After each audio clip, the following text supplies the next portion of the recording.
எனக்கு மாம்சே கல்யாணம் முடிவேடுதாட்டு பத்திரிக்கையில் திருப்பி மாட்டேன். அட ஏன்டா மாப்பிள்ள வாய்க்கலற கூட படிச்சு போய் கல்யாணம் அம்மா அதான் வந்து பத்திரிக்கை கொடுத்து போச்சு. சரி நீ போயிட்டு வந்துடலாம் சொல்லி போட்டு எந்த மண்டபம்னு சொல்லி பத்திரிக்கை பார்த்துட்டு இருக்கிறேன். பொண்ணு மாப்பிள்ளையில எப்படி?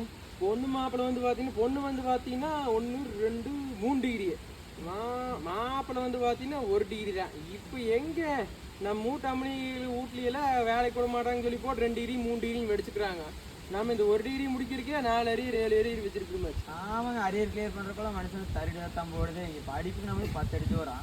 ஆமாம், கிளியர் பண்ணுறா போடுது. அது என்னமோ வாஸ்துமானது வச்சுக்க. அது மட்டுமா நல்லா 2 டிகிரி 3 டிகிரி வெடிச்சுக்கிறாங்க. கடைசியில் மாப்பிள்ளை வீடு மாப்பிள்ளை வாக்கு வரும்போது என்ன மாப்பிள்ளை 1 டிகிரி தான் படிச்சிருக்கிறாங்க அப்படின்னு பொண்ணு வீட்டுக்காரர் கேட்குறாங்க.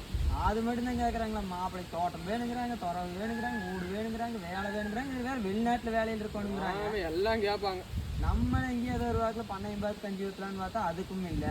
வேலைக்கு போய் ஏதோ சம்பாதிச்சு சாப்பாடு போடலான்னு அதுக்கும் இல்லை. எல்லாம் வேணும் நம்ம இங்கே ஏதோ ஒன்று இருந்து பரவாயில்ல. சரி வேலை இல்லை, சரி காடு இருக்குதுன்னா சரி ஏதோ தோட்டத்தில் வச்சு காப்பாற்றுவாங்கன்னு நம்பி கொடுக்கலாம்.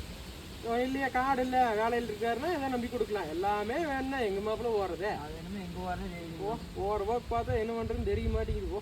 இல்லை காடெல்லாம் கோடிக்கணக்கில் விற்குதே. எங்கே போய் 30,000 40,000 சம்பளத்துக்கு போய் எங்கே கோடி ரூபா சம்பாதிச்சு காடு வாங்க போட